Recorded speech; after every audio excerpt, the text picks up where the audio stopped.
हम लोग श्रीमद् भागवतम के तीसरे स्कंद के 17वें अध्याय के 18वें श्लोक से आगे पढ़ेंगे, 18 को इंक्लूड करके। तो कल आपने सुना था कि किस प्रकार से हिरण्यकश्यप और हिरण्याक्ष बहुत जल्दी बड़े हो गए, पर्वत के समान बढ़ रहे थे और सारी दिशाओं को वो अपने साइज से घेर रहे थे। उनके बाजुओं पर बाजूबंद था, मतलब कड़े थे, कंगन थे, और जो उनके कमर की करधनी थी उससे सूर्य का प्रकाश भी फीका पड़ रहा था। ये सब बातें सुनी। अब यहाँ बता रहे हैं कि छोटे से पॉइंट है कि कौन बड़ा है, उन दोनों में बड़ा भाई कौन था, उस पर विचार करते हैं। मेरे पीछे बोलिए। प्रजापतिर्नाम तयोरकार्षिद् यह प्राक् स्वदेहाद्यमयोर अजायत। प्रजापतिर्नाम तयोरकार्षीद् यः प्राक् स्वदेहाद्यमयोर अजायत। तं वै हिरण्यकशिपुं विदुः प्रजा यं तं हिरण्याक्षमसूत साग्रतः। तं वै हिरण्यकशिपुं विदुः प्रजा यं तं हिरण्याक्षमसूत साग्रतः। एक्चुअली लिंक ये है कि 5 दिन में तो बड़े हो गए। नाम क्या था उनका? तो नामकरण 10वें दिन हो रहा है। तो ये नामकरण संस्कार के बारे में है। हम लोग जान रहे हैं कि उनका नाम हिरण्यकशिपु हिरण्याक्ष है, लेकिन अभी नाम नहीं रखा गया है। तो नामकरण संस्कार हो रहा है। किस लिए हो रहा है उसे देखते हैं। प्रजापतिर्नाम तयोरकार्षिद् यः प्राक् स्वदेहाद्यमयोरजायत। प्रजापतिर्नाम तयोरकार्षीद् यः प्राक् स्वदेहाद्यमयोरजायत। तं वै हिरण्यकशिपुं विदुः प्रजा यं तं हिरण्याक्षमसूत साग्रतः। तं वै हिरण्यकशिपुं विदुः प्रजा यं तं हिरण्याक्षमसूत साग्रतः। प्रजापतिर्नाम तयोरकार्षीद् देहाद्यमयोरजायत।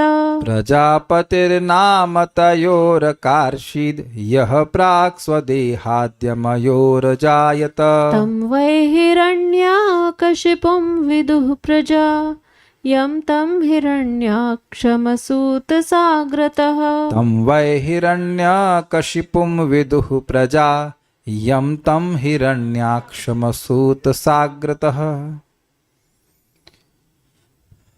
जीवात्माओं के सृष्टा मतलब प्रजापति कश्यप ने अपने जुड़वा पुत्रों का नामकरण किया। जो पहले उत्पन्न हुआ उसका नाम उन्होंने हिरण्याक्ष रखा, और जिसको दिति ने पहले गर्भ में धारण किया था उसका नाम हिरण्यकशिपु रखा।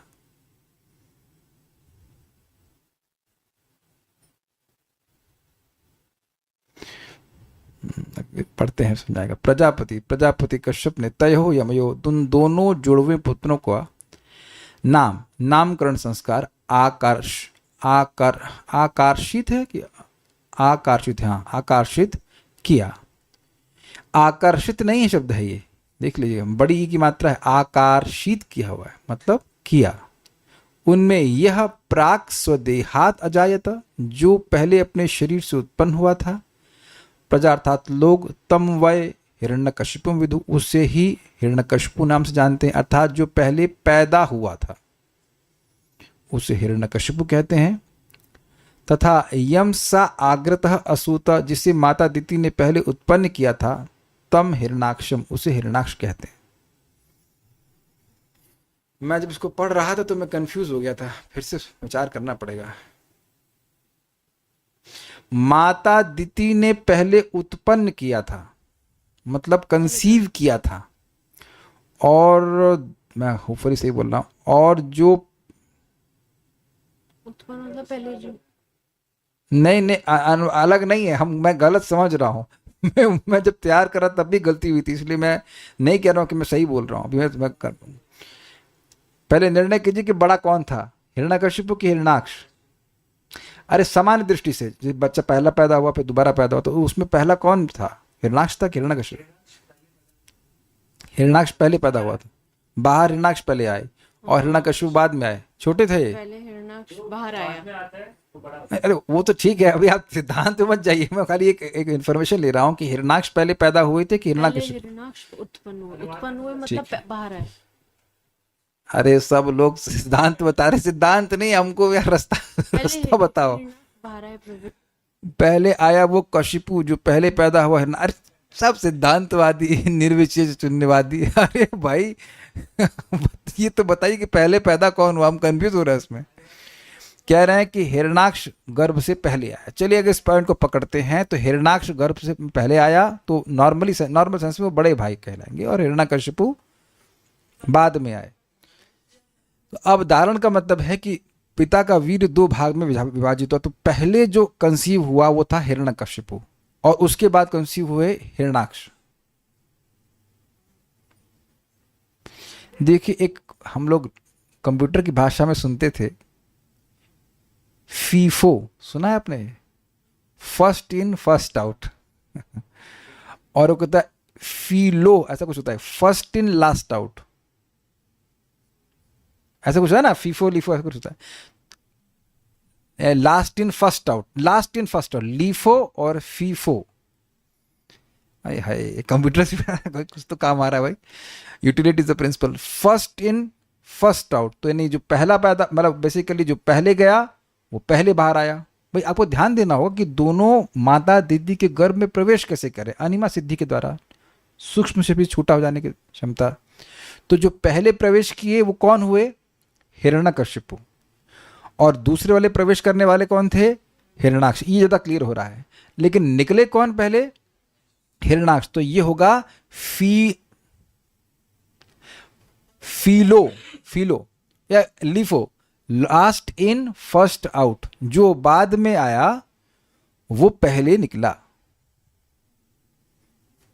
लीफो होगा ना। तो लीफो के सिद्धांत से लीफो के सिद्धांत से देखते हैं तो हिरणाक्ष जो है वो बड़े भाई थे और हिरण्यकशिपु छोटे भाई। हाँ लीफो के सिद्धांत में लास्ट इन फर्स्ट आउट हुआ ना, तो पहले पैदा हुआ तो हिरणाक्ष पहले पैदा हुआ ना, तो पहले पैदा हुआ तो वो बड़ा भाई होगा ना भाई। लीफो का भाई हुआ तो लीफो ना, लीफो में हिरणाक्ष लास्ट में गए और पहले आए। ये सिस्टम है। विनर कहिए कुछ भी कहिए, पहले वो बाद में गए और पहले बाहर आ गए, ये बात है। तो इसलिए हिरणाक्ष बड़े भाई हुए और हिरण्यकशिपु छोटे भाई हुए, जहां तक हम इस दृष्टि से। लेकिन पहले पैदा कौन हुआ था, मतलब पहले बढ़ना कौन से हुआ, कंसीव पहले कौन हुआ? हिरण्यकशिपु। तो उस दृष्टि से हिरण्यकशिपु बड़े हैं और हिरणाक्ष छोटे हैं। और यही बात चक्रवर्ती बात समझाते हैं, शिव स्वामी समझाते हैं कि पिता की दृष्टि से पहले किसको, देखिए एक सिंपल सी बात है। पिता जन्म देता है, मान लीजिए थोड़ा टाइम गैप कर दीजिए, 1 साल का टाइम गैप कर दीजिए हिरणाक्ष और हिरण्यकशिपु का, जैसे एक हाइपोथेटिकल बात। तो पहले हिरण्यकशिपु को कंसीव किया गया, वो पैदा हो गए, उसके बाद हिरणाक्ष को कंसीव किया गया, वो पैदा हो गए, अभी इजी था। तो अब पिता की दृष्टि से उनने पहले किसको कंसीव किया? हिरण्यकशिपु को, तो बड़े भाई होने चाहिए। तो अब वो घटना, वो जो समय है वो सब जल्दी कर दीजिए जल्दी मतलब सब एक साथ कर दीजिए। तो अब हिरण्यकशिपु और हिरणाक्ष एक साथ कंसीव हुए, एक साथ मतलब एक के बाद एक कंसीव हुए हैं। तो पहले कंसेप्शन किसका हुआ? हिरण्यकशिपु का। तो उस दृष्टि से वो बड़े भाई हैं। लेकिन अब पैदा सिस्टम अजीब सा हुआ है, इसलिए पैदा हुए हैं हिरणाक्ष पहले माता की दृष्टि से। माता के रेफरेंस फ्रेम में देखेंगे पहला बच्चा कौन पैदा हुआ? हिरणाक्ष। तो हिरणाक्ष बड़े भाई हैं। लेकिन चक्रवर्ती पाद समझाते हैं कि क्योंकि जनरली पैतृक परंपरा पालन की जाती है, इसलिए हिरण्यकशिपु को बड़ा भाई कहते हैं। ऐसा कुछ है भी, देख लेते हैं क्या? भाई मैं देख लेता हूँ, पहले टीका देख लेता हूँ, गलती हो जाएगी तो कहेंगे समझा तो ठीक रहा हूँ कि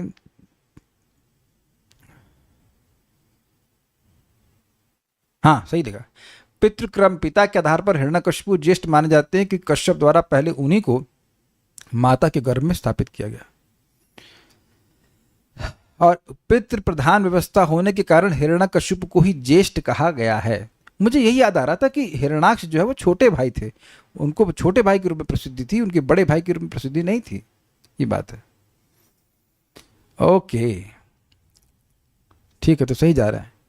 प्रजापतिर नाम तयोर आकर्षित, प्रजापति कश्यप ने उन दोनों का नामकरण संस्कार किया। यह प्राक स्वदेहा अद्यम सॉरी यह प्राक स्वदेहात यमयोर अजायता। यमयो तो आपस जोड़ लीजिएगा, तयो से दोनों जुड़वा के बारे में बात हो रही है। जो पहले अपने देह से प्रकट हुआ, मतलब कंसीव हुआ, तम वै हिरण्यकशिपुम विदुः प्रजा, प्रजा ने उसको हिरण्यकशिपु कहा। यह यम तम हिरणाक्षम असूत साग्रतः, जो पहले पैदा हुआ उसको हिरणाक्ष कहा। कह रहे हैं कि अन्वय पूरा नहीं हुआ क्या? ऐसा मैंने छोड़ दिया था क्या? लास्ट वाला था यम सा आग्रता, जिसे माता दिति ने पहले असूत अर्थात उत्पन्न किया था, तम हिरणाक्षम, उसे हिरणाक्ष कहते हैं। श्रीधरी पढ़िए वेदवाद में। उन दोनों जुड़वों में से महर्षि कश्यप के शरीर से जो पहले उत्पन्न हुआ उसको प्रजाओं ने हिरण्यकशिपु के नाम से जाना, और दिति ने जिसको पहले जन्म दिया उसका नाम उन्होंने हिरण्याक्ष रखा, और प्रजाओं ने इसको इसी नाम से जाना। अच्छा, इन नामों का मतलब जानते हैं? कौन जानता है यहाँ पे? आप जानती हैं? हमने बताया बच्चों को।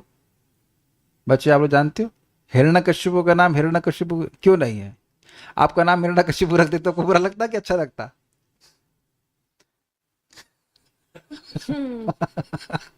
आप कहेंगे क्या है, तो ये तो अजीब सा प्रश्न है। मान लीजिए किसी का नाम हिरण्यकशिपु होता तो अच्छा होता कि बुरा होता? अनंत बुरा। तो क्यों बुरा मान रहे हैं आप? क्योंकि नाम अच्छा, तो नाम में क्या गड़बड़ है? अच्छा, नाम तो अच्छा लग रहा है हिरण्यकशिपु लंबा नाम। तो चाचा बताएंगे, चाचा जी से पूछो, चाचा जी को दीजिए। ठीक है। वैसे आजकल संस्कृत में कुछ भी नाम रख देते, अमर्ष, अमर्ष मतलब क्रोध। एनीवेज ये ऑन कीजिए यहाँ से। हाँ बोलिए। हिरण्यकश्यप में हिरण्य मतलब स्वर्ण, हाँ कश्यप मतलब बेड को बोलते हैं। हाँ, तो उनकी दृष्टि जो है स्वर्ण पे रहती थी और सॉफ्ट बेड चाहिए होते थे। he was inclined for sense gratification। अच्छा, और हिरणाक्ष, चलिए हिरण्यकशिपु तो खराब हो गया, असुर। हिरणाक्ष कहते तब? हिरणाक्ष का मतलब कहते इजी है, वेदवाद नहीं बता देंगे। हाँ हाँ माइक पे बता। हाँ सही सही जा रही, बोलिए। गोल्डन, और अक्ष मतलब आंखें। नहीं ये तो अच्छा अर्थ दे दिया आपने। हिरणाक्ष मतलब सुनहरी आंखों वाला। ये नहीं नहीं नहीं नहीं, सोने पर ही जिसकी दृष्टि है। ये तो फिर आप उनको देवता बना देंगे। अच्छा अच्छा आपने बोल दिया ना। हिरणाक्ष मतलब जिसकी दृष्टि स्वर्ण पे ही होती, बेसिकली लोभी। लेकिन एक अजीब सी बात है कि ऐसा नाम अपने बच्चों को कोई प्रजापति रखेगा क्या? ये ब्राह्मण है और नाम रख रहे हैं। ये भाई सर्वज्ञ है तो देख लियोगे ये कौन से बवाल करने वाले हैं, उसके हिसाब से कहे भाई नाम जो है गुण के अनुसार होना चाहिए। तो ब्राह्मण तो है तो देख लिए होंगे क्या करेंगे लोग, है ना। मान लो किसी का बच्चा पैदा हो गया आतंकवादी, अब कौन जाने टेररिस्ट है कि क्या है, लेकिन नाम तो अच्छे अच्छे रखते हैं ना। ये एक अजीब सी बात है कि ऐसा नाम रखे, जबकि हिरण्यकशिपु अपने बेटे को नाम कितना सुंदर रखा, आह्लाद। क्या नाम है!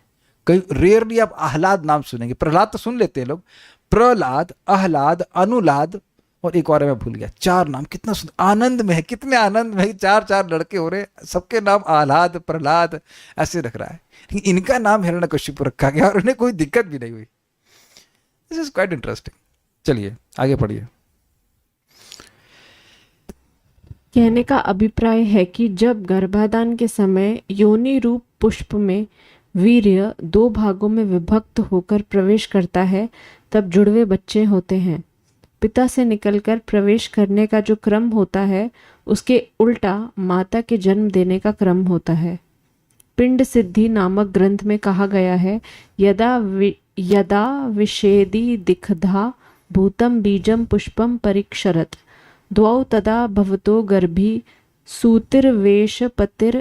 सूतिर्वेश विपर्ययात्। जब निकलने वाला वीर्य दो भागों में विभक्त होकर योनि रूप पुष्प में प्रवेश करता है, उस समय प्रसूति के प्रकार के विपरीत दो गर्भ हो जाते हैं। इसलिए कहा गया है कि जो अपने शरीर से पहले उत्पन्न हुआ उसका नाम प्रजापति ने हिरण्यकशिपु रखा, और जिसको दिति ने पहले पैदा किया उसका नाम हिरण्याक्ष रखा। ठीक है। और ये नोट जो है ये चक्रवर्ती पाद की टीका सही है, बाकी टीका सिमिलर थी शुद्ध स्वामी से, तो इसलिए मैंने अलग से पूरा टीका नहीं रखा है, जो अलग बातें थी वो रख दी। पढ़िए। नोट: 10वें दिन पर उनके नामकरण की बात कही गई है। यहाँ प्रजापति से तात्पर्य है महर्षि कश्यप। यमल अर्थात जुड़वा पुत्रों में से जो कश्यप जी के शरीर से पहले उत्पन्न हुआ उसे प्रजानन हिरण्यकशिपु उसे प्रजाजन हिरण्यकशिपु के रूप में जानते हैं, तथा उसी प्रकार दिति ने जिसे पहले जन्म दिया वह प्रजाजनों को हिरण्याक्ष के रूप में ज्ञात है। उस उद्देश्य से प्रजापति कश्यप ने उनके नाम रखे। इस प्रकार पितृक्रम पिता के आधार पर हिरण्यकशिपु ज्येष्ठ माने जाते हैं, क्योंकि कश्यप द्वारा पहले उन्हीं को माता के गर्भ में स्थापित किया गया था, और मातृक्रम माता के आधार पर हिरण्याक्ष ज्येष्ठ हैं, क्योंकि माता दिति ने पहले उन्हें ही जन्म दिया था। इस तरह दोनों ही दृष्टियों से किसी न किसी प्रकार से दोनों को ज्येष्ठत्व प्राप्त होता है, किंतु पितृ प्रधान व्यवस्था होने के कारण हिरण्यकशिपु को ही ज्येष्ठ कहा गया है। तात्पर्य: पिंड सिद्धि नामक प्रामाणिक वैदिक ग्रंथ में गर्भावस्था का बहुत ही सुंदर वैज्ञानिक वर्णन मिलता है। यह बताया गया है कि मनुष्य के वीर्य के दो बिंदु क्रमशः स्त्री के गर्भाशय में प्रविष्ट होते हैं, तो दो भ्रूणों का विकास होता है, और जब वे गर्भ से बाहर निकलते हैं तो वे गर्भधारण के क्रम से विपरीत क्रम में निकलते हैं। अतः जिस शिशु को पहले गर्भधारण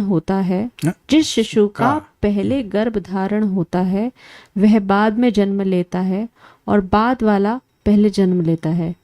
यहाँ पर हिरण्याक्ष पहले प्रकट होता है, जिसका तात्पर्य यह हुआ कि वह बाद में गर्भ में आया था, जबकि हिरण्यकशिपु पहले गर्भ में आया था, इसलिए वह बाद में प्रकट हुआ। Is it not simple? अब हम लोग आगे के श्लोकों को देखते हैं।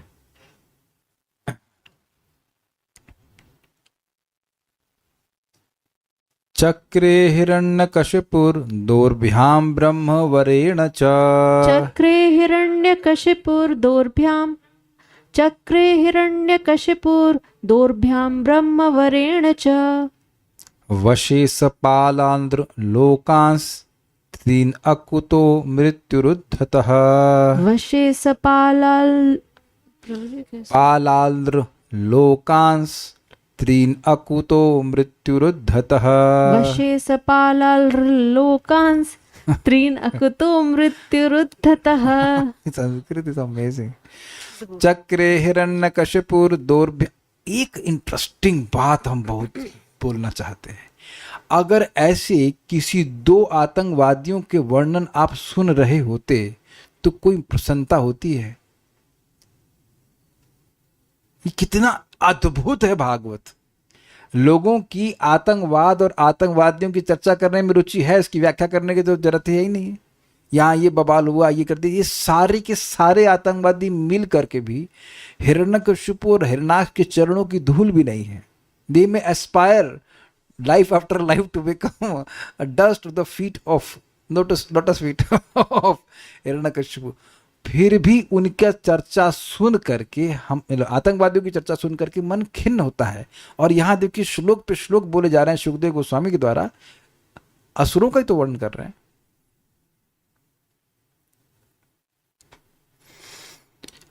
लेकिन सुखमय होता है, इससे भगवान हृदय में स्थापित हो रहे हैं। कितना अमेजिंग है भागवत। इसमें भगवान का नाम है कहीं? यहाँ पे नहीं है। चक्रे हो, चक्री नहीं है, चक्रे है। चक्रे मतलब किया। लेकिन क्योंकि इनका संबंध भगवान के यश से है तो ये सभी के सभी पवित्र करने वाले हैं। ये ध्यान देने वाली बात है। चक्रे हिरण्यकशिपुर्दोर्भ्यां ब्रह्मवरेण च चक्रे हिरण्यकशिपुर्दोर्भ्यां ब्रह्मवरेण च वशे सपालाद्रं लोकांस त्रीन अकुतो मृत्युरुद्धतः। वशे सपालालृल्लोक स्त्रीन अकुतो मृत्युरुद्धतः। कोई बात नहीं, वेल डन, गुड गुड।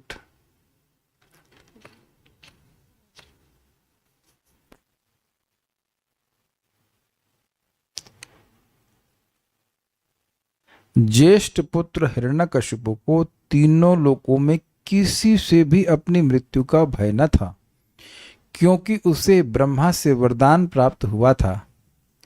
इस वरदान के कारण यह अत्यंत दंभी तथा अभिमानी हो गया था और तीनों लोकों को अपने वश में करने में समर्थ था।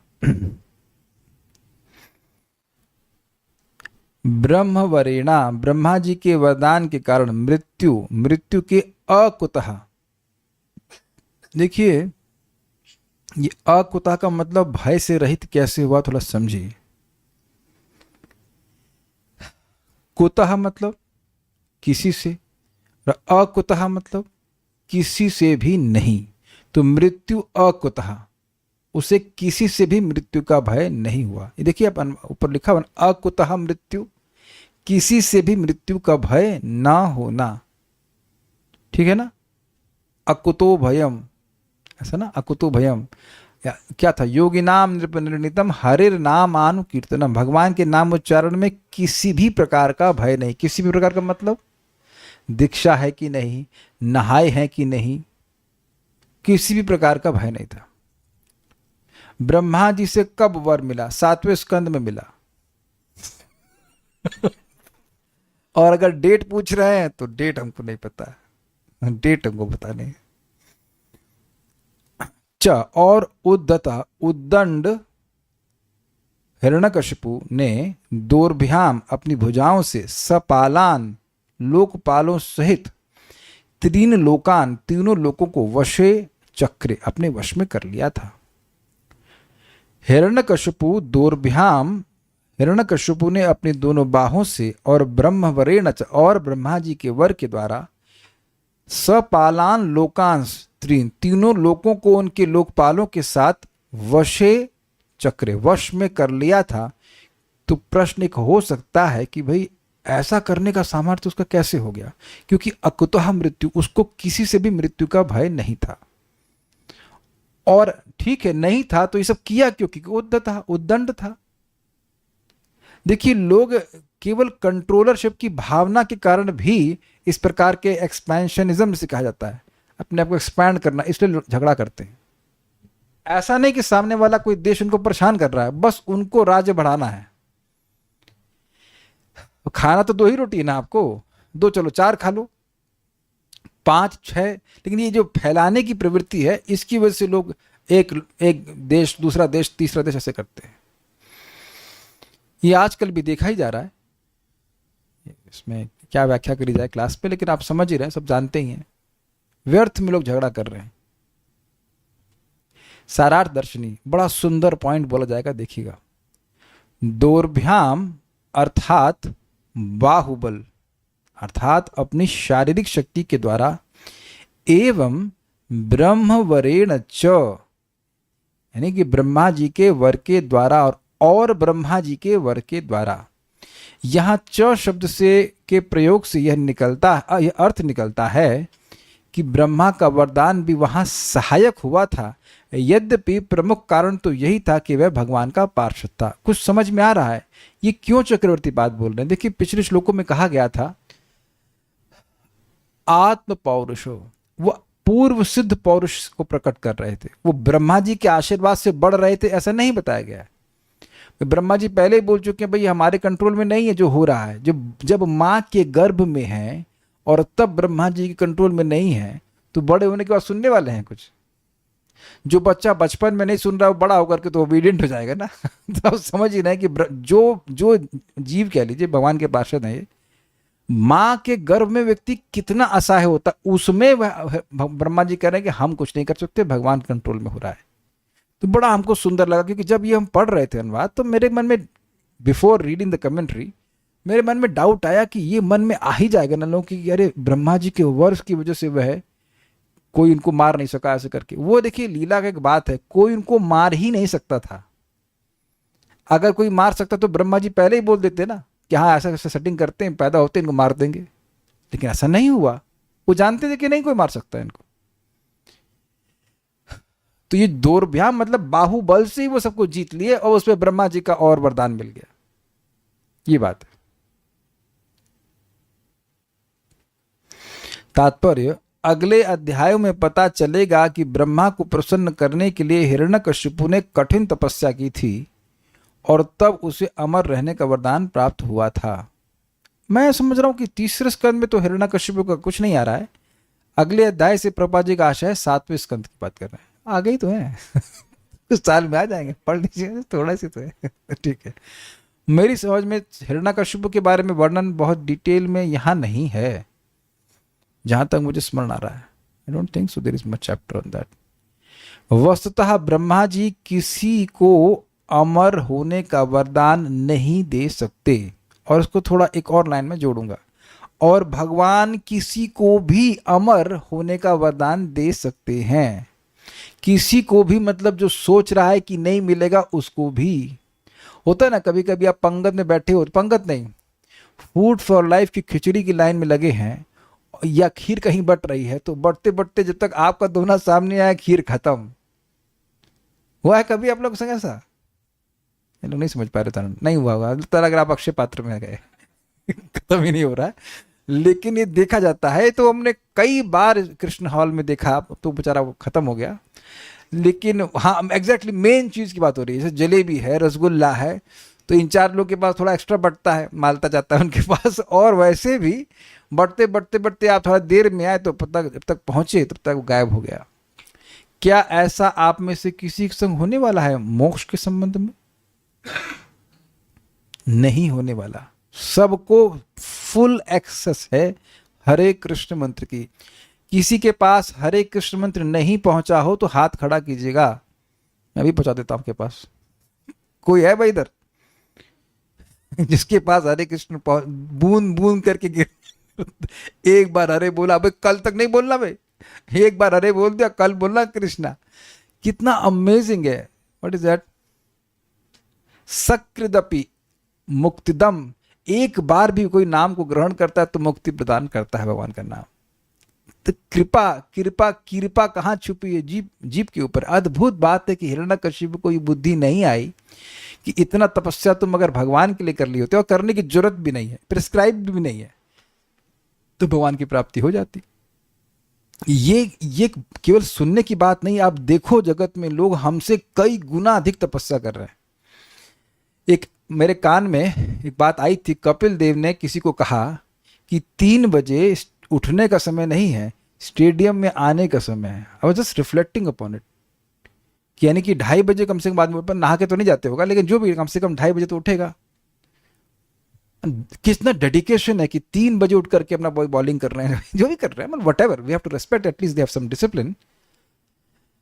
तो हमसे भी बहुत बड़ी बड़ी तपस्या लोग कर रहे हैं, लेकिन उसका लाभ कुछ भी नहीं है, लाभ कुछ भी नहीं है। वही ये एक आसुरी बुद्धि का, मैं कपिल देव को नहीं कह रहा हूं, but I am just saying कि भगवान वो जो मतलब क्या कहेंगे, जो तपस्या करने की वृत्ति है वो भगवान की ओर डायरेक्ट करना ये लोग को नहीं पता। एक व्यक्ति से मिला तो वो सुबह 6 से लेकर रात के 3 बजे तक किसी व्यक्ति के लिए काम करते थे। It's amazing. और बाद में जब व्यक्ति धनी हो गया, जिसके लोग काम कर रहे थे, उसने उसको उसकी स्पीशीज चेंज कर दी, वो इंसान से उनके लिए बन गया दूध की मक्खी और उसकी तरफ फेंक दिया बाहर। This is how people are there. ये बहुत बड़ा शिक्षा ग्रहण करने की तपस्या करनी है तो हीन चीजों के लिए नहीं करनी। और एक्चुअली वो हीन चीज के लिए भी नहीं कर रहा था, वो अमर होने के लिए कर रहा था, लेकिन गलत तरह से सोच रहा था। वह सोच रहा था कि अमर हो जाऊंगा इसी शरीर में। और अजीब बात है, आगे जाकर बोलते हैं कि आत्मा को मारा नहीं जा सकता है। ये अजीब है कि उसका कैसा भगवान ज्ञान दे रहे थे। वो जान रहा है कि मैं आत्मा हूं, आत्मा को नहीं मारा जा सकता, तो तुम शरीर को अमर बनाने का प्रयास कर रहे हो। शरीर तो जड़ है, शरीर तो पहले ही से जड़ है, और शरीर निरंतर परिवर्तनशील। तुमने खुद देखा कि तुम्हारा शरीर जो है वो चींटियां खा गई। तो ये बड़ा कंफ्यूज्ड है, लोग बड़े कंफ्यूज्ड हैं इस मामले में।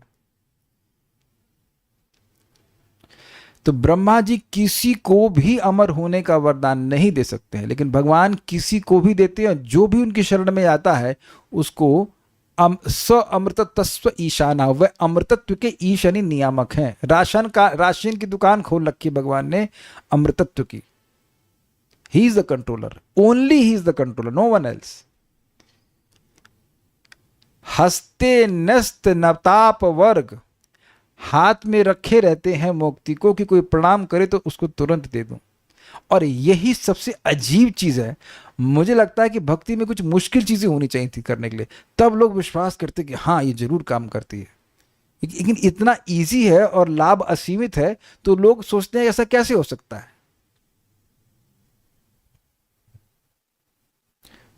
कोई मैं कहूं कि मैंने 16 माला कर दिया था, ठीक है, तब और कोई कहे कि आज किसी फलाना व्यक्ति ने 100 रन मारे, और ये 100 रन मारे, उसका क्या मतलब है? सब कुछ मतलब नहीं है, लेकिन उसको बहुत महान मानते है ना, उसके रिकॉर्ड को रखा जाता है।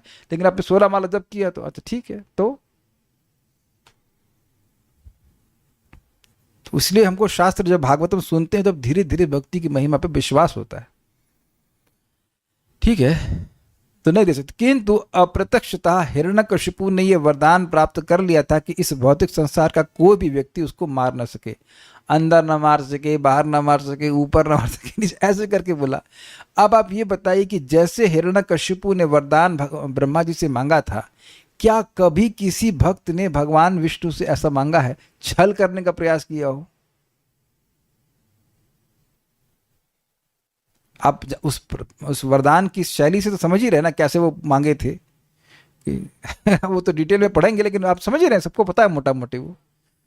हाँ, घर के बाहर नहीं, घर के अंदर तो ये तुम क्लॉज बाजी कर रहे हो, तो क्या कहते हैं उसको, वकालत कर रहे हो, वकील बाजी कर रहे हो, घुमा घुमा के बोल रहे हो। अब ब्रह्मा जी कहते ताज तो यार छोड़ो जान छोड़ो। तो आप देख रहे हैं कि प्रेम तो नहीं है ना यहाँ पे ये प्रेम है, और ये प्रेम है ना भगवान का कि हाथ में मोक्ष रखे हुए हैं भक्त के लिए। कभी कभी आप देखते भी होंगे कि बच्चा आ रहा होता है हॉस्टल से, तो माँ तुरंत आने से पहले ही अपना आलू का पराठा या जो जो बच्चे को पसंद है वो तैयार रखती कि आने के बाद उसको वेट नहीं करना पड़े। अग्रीड? छल तो नहीं है ना उस तरफ से। दूसरे शब्दों में, चूंकि वह मूलतः वैकुंठ धाम से आया था, अतः इस लोक का कोई भी व्यक्ति उसे मार नहीं सकता था, इसलिए उसे मारने के लिए स्वयं भगवान को प्रकट होना पड़ा। भले ही कोई अपने ज्ञान के भौतिक विकास पर इतरा ले, किंतु वह जन्म, मृत्यु, जरा तथा व्याधि इन 4 भौतिक नियमों के प्रति निश्चेष्ट नहीं रह सकता। निश्चेष्ट मतलब रिलैक्स कि भाई ये नहीं होने वाले। प्रभुपाद इसको अन्यत्र प्रवचन में कहते हैं, इस इंडिपेंडेंस का क्या मतलब है? मतलब क्या तुम जन्म, मृत्यु, जरा और व्याधि के चुंगल से मुक्त हुए हो? तो वो मुख्य समस्या तो आपने सॉल्व करी नहीं। इतने लोग हर जगह हर दिन मर रहे हैं, ये प्रश्न कोई नहीं करता कि ये मरने के बाद कहां गए। और ये बड़ा सुंदर प्रभुपाद जी कहते हैं, बहुत अच्छी बात कहते हैं कि लोग इस बात को समझ ही नहीं रहे हैं। They can not even think, वो सोच भी नहीं सकते हैं कि मृत्यु का भी सोल्यूशन हो सकता है, परमानेंट सोल्यूशन मृत्यु का हो सकता है। ये प्रश्न आप करिए, चैट जीपीटी करिए, डालिए, करिए करिए करिए, पूछे कि क्या बोलता है वो। Can we stop death permanently? Let's see, give it try, feed दीजिए, करिए कुछ बोल पा रहा है क्या? हमने तो आज तक कभी नहीं किया। आप लोग भी एक आध लोग पूछिएगा कि क्या कोई उत्तर है, दे दे हरे कृष्ण मंत्र तो बड़ा अच्छी बात है भाई, बट नॉट भगवान बिल्कुल स्पष्ट कह रहे हैं, जन्म कर्म च मे दिव्यम एवं यो वेति तत्वतः त्यक्त्वा देहम पुनर्जन्म नेति मामित सुअर्जुना। जो जन्म कर्म, भगवान श्री कृष्ण के जन्म कर्म की दिव्यता को समझता है तो वह जन्म, मृत्यु को प्राप्त करने के बाद दोबारा जन्म नहीं लेगा। कुछ बोल रहा है वो, आपको भगवद्गीता बता रहा, तब ठीक है। हाँ, तुंग विद्या माता जी कह रहे हैं, he saying he see it whatever you can say, is saying it is natural and can not be stopped.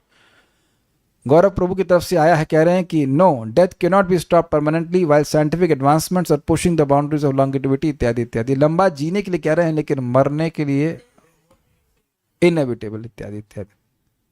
तो चैट जीपीटी यहाँ पे हार गया, उसको सिखाऊंगा मैं आज क्लास के बाद। देखो सीखो, अगली बार कोई पूछे तो बोल देना कि जन्म कर्म चमे दिव्यम। इसमें क्या बोल रहे हैं, मना कर रहे हैं ना, हाँ मना ही कर रहे हैं। तो अब देख रहे हैं कि, अब आप देख रहे हैं, क्या दिख रहा है आपको कि ये किस चीज की दुकान है भागवत? कुछ सुनाई पड़ रहा है सबको? कुसुम शर्मा माता जी, समझ में आ रहा है कुछ? ये कथा इसलिए सुनाई जा रही ताकि आप कभी नहीं मरे, एक बार मर लीजिए उसके बाद दोबारा कभी नहीं मरना पड़े। दिव्य मतलब आपके उपलक्षण से मैं सभी को बोला, Narayani Mata ji, Abhishek Prabhu, this is the boon of Krishna consciousness. Simply by talking about Krishna, you are free from death. The preacher of Krishna consciousness is always beyond the clutches of death. जो कृष्ण भावना के बाद प्रचार कर रहा है, प्रचार मतलब चाहे एक को, चाहे दो को, चाहे चार को, चाहे किसी अपने आप को ही, अगर आप भगवान का नाम जप कर रहे हैं, भगवान की कथा बोल रहे हैं, भगवान की प्रसाद ग्रहण कर रहे हैं, कुछ भी भगवत संबंधी कार्य कर रहे हैं, आप मृत्यु के चुंगल से बाहर हैं। क्या विज्ञान है ये! और किसको ही समझ में आएगा ये? बहुत बिरले ही लोगों को समझ में आएगा। इसलिए खूब एकदम समझ लेना चाहिए कि ये इतनी तपस्या करने के बाद भी, और अन्य लोग भी तपस्या करने के बाद भी मृत्यु के प्रति निश्चेष्ट नहीं रह सके। आप इसका प्रमाण देखेंगे कि डर रहा था कि प्रहलाद मर नहीं रहा है, मैं मारने का प्रयास कर रहा हूं। हिरण्यकशिपु सोचता है कि मैं इस बच्चे को मारने का प्रयास कर रहा हूं और ये बच्चे की अवस्था में मर नहीं रहा है, तो बड़ा होकर मुझे पक्का मार देगा। देख रहे हैं, विचार कर रहे हैं कि एक ब्रह्मा जी का हर तरह से सारे स्कोप कवर करने के बाद भी उसके मन से मृत्यु का भय नहीं गया। और प्रहलाद महाराज मस्त है, भगवान की भक्ति कर रहे हैं, इतने सारी समस्या फिर भी कोई भय नहीं है। ये सीखना चाहिए। एक भक्त हमको आज बोल रहे थे कि कोई एक्सीडेंट देख लिए तो उनको भय हो रहा था। जी हाँ, भय होना अवश्यम भावी है, क्योंकि इस जगत में हमारा कोई कंट्रोल भी नहीं है, एक। और दूसरा, देह में बड़ी मम बुद्धि बनी हुई है कि मैं देह हूं, मम या अहम बुद्धि बनी हुई है। आज मैं इस पर रिफ्लेक्ट कर रहा था और बड़ी इंटरेस्टिंग बात थी कि देखिए, स्वप्न में मैं एक स्वाप्निक देह से पहचान कर लेता हूं, सुषुप्ति अवस्था में याद ही नहीं रहता कि मैं कौन हूं, और जब जग जाता हूं तो अपनी इस देह से पहचान करता रहता हूं कि मैं ये देह हूं। तो मैं वास्तविकता में कब जी रहा हूं भाई? कितनी जबरदस्त पकड़ बना रखी है माया ने। वास्तविकता में तभी मैं जी रहा हूं, या हम लोग जी रहे हैं, जब भगवत संबंधी कार्य कर रहे हैं डायरेक्टली। बस ये बात समझ लीजिए। और जैसे जैसे करते जाएंगे स्वरूप प्रकट होता चला जाएगा। एक दिन आप बिल्कुल देह से पृथक अपने को अनुभव कर पाएंगे, तो भय समाप्त हो जाएगा। लेकिन ये अमेजिंग है कि इनके प्रति निश्चेष्ट नहीं रह सकता। निश्चेष्ट समझ रहे हैं? जैसे कि आप देखो, हम लोग भोजन करते हैं, आराम से करते हैं कि नहीं? ना ना ना ना ना ना ना ना, बिना चेष्टा के नहीं रह सकता। मतलब उसको अरे नहीं, निश्चेष्ट का मतलब होता है कंफर्टेबली सिटिंग। जैसे इस समय आपको कोई भय है कि जान से मार देगा कोई? अभी तो नहीं है। भोजन करते समय नहीं। लेकिन आप देखो, बंदर को या चिड़िया को हमेशा बना रहा भय, वो शांति से बैठ के खाना नहीं खा सकते, बहुत रेयरली कहीं देखेंगे आप। चिड़िया तो स्पेशल एग्जाम्पल है, चिड़िया कभी निश्चेष्ट नहीं बैठ सकती, स्पेशली खाना खाते समय तो नहीं। तो निश्चेष्ट मीन्स कंफर्टेबल, या मतलब मस्त होकर बैठा हुआ है कि यार कोई दिक्कत नहीं, नहीं मरना है, कभी भी मर सकते हैं, और बुढ़ापा तो आना ही है। यह भगवान की योजना थी कि वे जनता को बता दें कि हिरण्यकशिपु जैसा बलशाली व्यक्ति भी निश्चित अवधि से अधिक जीवित नहीं रह सकता। भले ही कोई हिरण्यकशिपु के समान बलशाली तथा अभिमानी और तीनों लोगों को अपने वश में करने वाला क्यों ना हो ले, किंतु उसे चिरकाल तक जीवित रहने या लूट का माल रखने की छूट नहीं है। ये तो काफी हो गया। This is amazing. न जाने कितने सम्राटों ने शासन किया होगा, किंतु वे सभी अब विस्मृति के गर्भ में विलीन हो गए हैं। यहां इस संसार का इतिहास है। बड़ी सुंदर बात है। इतना महान दैत्य, और आज उसका नाम याद रखना पड़ रहा है लोगों को। तो उनके आगे हम क्या हैं? हम लोगों को सर्वश्रेष्ठ उपलब्धि भगवत प्रेम प्राप्त करने के लिए नम्र होना है, श्रेष्ठ नहीं बनना है। Is it not easy? अब मैं कहूँगा ईजी क्यों?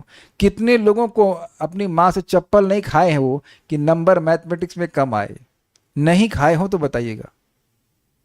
चप्पल नहीं खाए हो तो थप्पड़। आज हाथ दूर कर, हाथ दूर कर, हाथ दूर कर, टिक टिक टिक। तो आप देख रहे हैं ये नहीं खाए इसलिए इनके नंबर भी कम आए। ठीक है, एक हाथ दो हाथ खड़ा कर रहे हैं, लेकिन आप देखिए कितना प्रेशर क्रिएट किया जाता है, कितना प्रेशर क्रिएट किया जाता है, और उसमें बच्चा हताश हो जाता है। भाई नहीं आए तो 91 नहीं आए तो नहीं आए, क्या करें? ये याद आ रहा है कुछ आपको? हमें एकदम स्पष्ट याद आ रहा है मैथमेटिक्स में, भाई कुछ गलती हो गई तो हो गई, अब 91 नहीं आए तो क्यों पीट रही हो जैसे मेक सेंस, लेकिन doesn't make sense to the mother. और उनसे पूछो कि अब क्या काम आ रहा, 91 92 96, बेवकूफी की चीजें। मैं ये सब क्यों कह रहा हूं? सर्वश्रेष्ठ बनने के लिए हमें लिटरली पीटा जा रहा है, कोड़े मारे जा रहे हैं, लेकिन सर्वश्रेष्ठ बन के हम कुछ हासिल भी तो नहीं कर रहे हैं वर्थवाइल। नम्र बने तो बड़ी आसानी से भगवान का नाम उच्चारण कर भगवान के पास जा सकता है। और वही प्रहलाद महाराज, वो तो नहीं बोल रहे प्रहलाद महाराज वो पर्वत की तरह थे, ये थे वो थे, कुछ भी नहीं है। आज भी लोग उनको जान रहे हैं, ध्रुव महाराज को आज भी जान रहे हैं, भगवान की भक्ति तो किए ना। विचारणीय बात, यह बात आ रही तो मैं बोलूंगा। 12वें स्कंद में पृथ्वी माता हंसती हैं, कहती हैं बहुत से राधाएं, वो बोले ये बोला वो मैं उसकी हूँ, दूसरा बोला वो मैं उसकी हूँ, वो तो सब चले गए, मैं तो यही हूँ। तो मैं किसकी हूँ? भगवान की है और कोई किसी की नहीं है। ये बात है। एक पढ़ लेते हैं, थोड़ा सा ही तो है। अब देखिए भाई, बड़े भाई की बात माननी चाहिए। तो अब हिरण्याक्ष कितने समर्पित हैं, देखिए कैसे काम कर रहे हैं, कितना प्रीति का आचरण कर रहे हैं हम।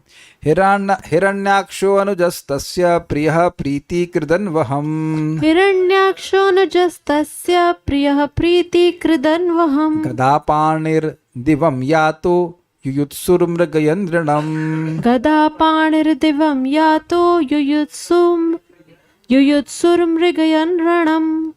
हिरण्याक्षो अनुजस्तस्य प्रियः प्रीति कृदन्वहम्, हिरण्याक्षोऽनुजस्तस्य प्रियः प्रीतिकृदन्वहम्, गदापाणिर्दिवं यातो युयुत्सुर्मृगयन् रणम्, गदापाणिर्दिवं यातो युयुत्सुर्मृगयन् रणम्। छोटा भाई हिरण्याक्ष अपने कार्यों से अपने अग्रज भ्राता को प्रसन्न रखने के लिए उद्यत रहता था। तो ये मत सोचिए कि वो जप करते थे। वो बवालिया भाई का, बवालिया छोटा भाई तो बवाल कर, बड़ा अच्छा मारा यार तूने उसको, उधर भैया आज 2-3 देवताओं को पकड़ के खूब पीटा, वेरी गुड वेरी गुड। इस प्रकार से प्रीति आचरण, अच्छा साधना कर रहे हो, आज किसी का कत्ल नहीं किया, अरे आज दिन खराब गया, 4 का ही मर्डर किया, तो ऐसे करके लोग। देखिए एक, अब यहाँ हम बात बता रहे सच्ची घटना। लखनऊ में एक कच्चा बनियान गैंग था, बड़ा, अरे हंस रहे हो, बहुत डरावना था भाई। तो वो स्थिति ये थी कि उनके गिरोह में लड़के की शादी नहीं होगी जब तो वो मर्डर नहीं करेगा, वो लड़की पसंद नहीं कर, कितना मर्डर किया है तू आगे शादी करने के लिए, ये स्थिति थी। हमने सुना होगा तो भाई भी लगे, मतलब पैसे से संतुष्टि नहीं, प्राण भी लेंगे और वही प्राण भी लेंगे। वही प्राण मतलब धन भी लेंगे और जान से भी मारेंगे। बड़ा भयानक मारते थे भाई, बड़ा डरावने थे। खैर बाद में पुलिस ने उनको पकड़ लिया। लेकिन ऐसे लोग हैं, ये प्रीति आचरण है ना, ये शौर्य का, इस तरह का शौर्य कर रहे हैं वो, तो यही उनका प्रीति आचरण है। तत्सुख सुखित्वम। हिरण्यकशिपु के सुख के लिए वो खूब बवाल करते थे। हिरण्यकशिपु को प्रसन्न रखने के उद्देश्य से ही उसने अपने कंधे पर गदा रखी और लड़ने की इच्छा से पूरे ब्रह्मांड में घूम आया। तो आप समझ गए कि क्या प्रवृत्ति है उनकी।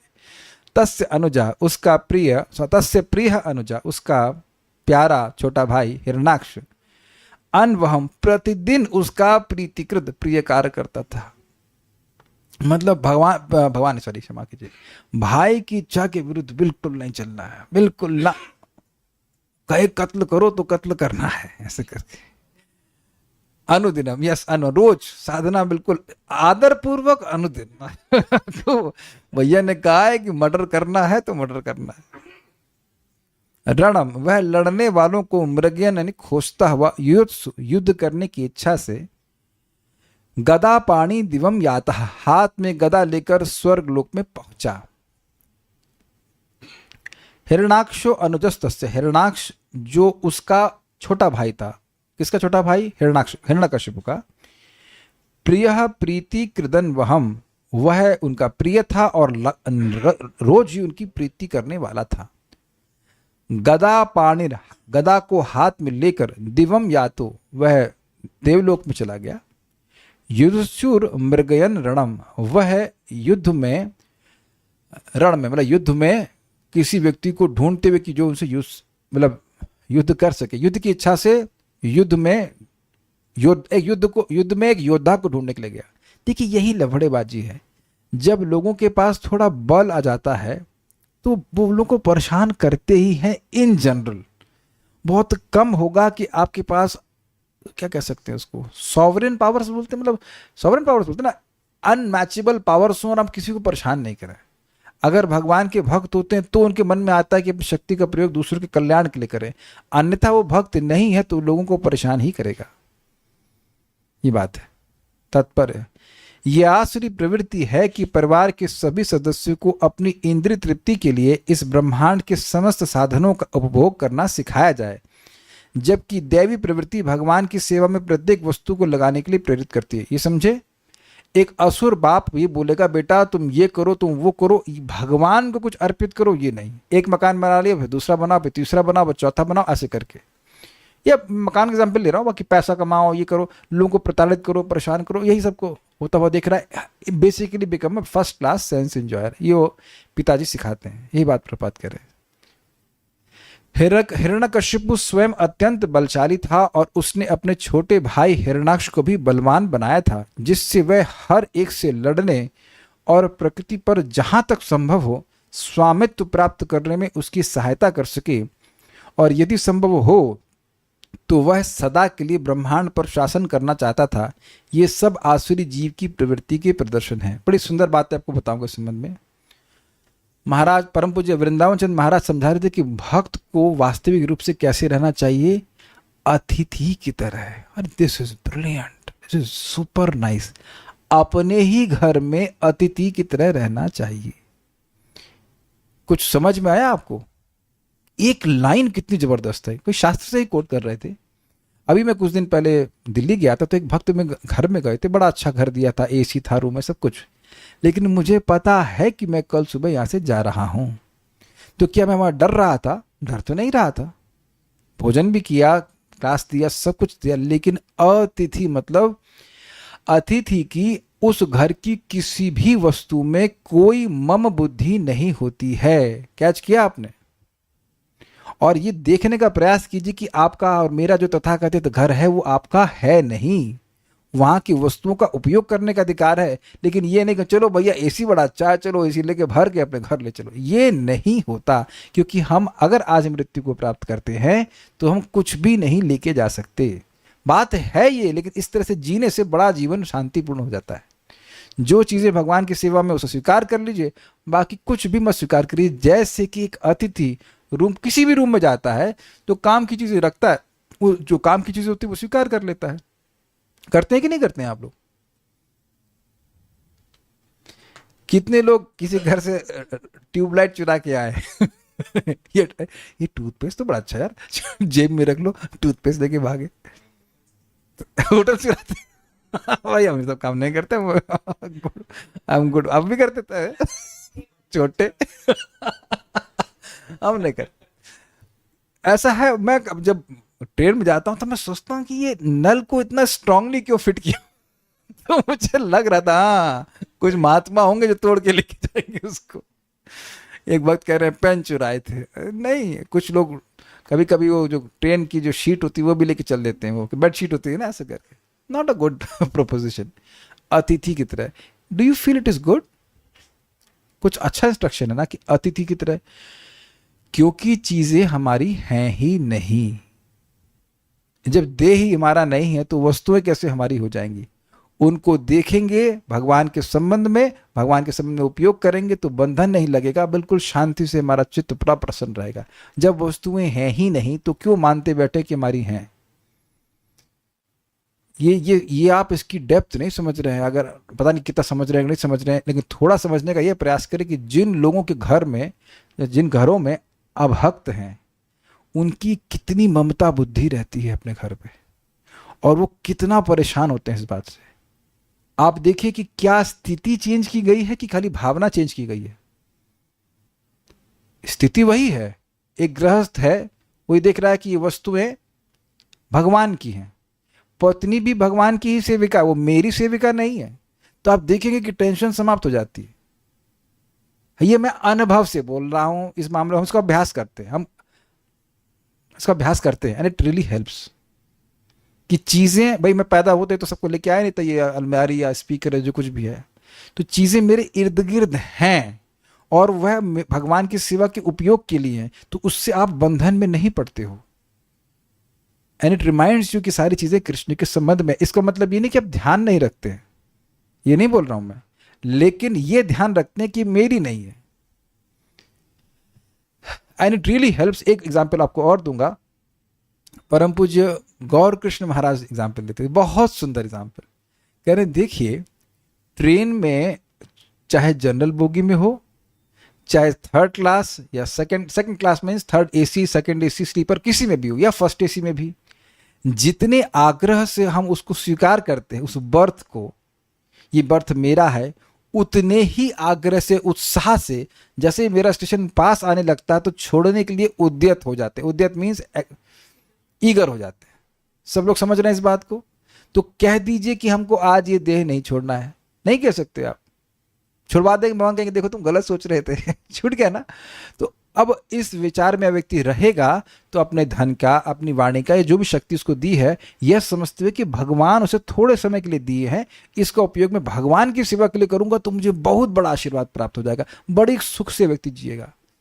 लेकिन जैसे ये बुद्धि आएगी मेरा है, मैं उसे भोगूंगा, तो भोग तो पहली बात पाएंगे नहीं और परेशान और हो जाएंगे। ये बात है। This is very very important principle. Hiranyakashyap परेशान ही रहा। कोई प्रश्न है किसी का? ठीक है, so will stop here. Shrimad Bhagavatam की जय, श्रील प्रभुपाद की जय, निताई गौर प्रेमा।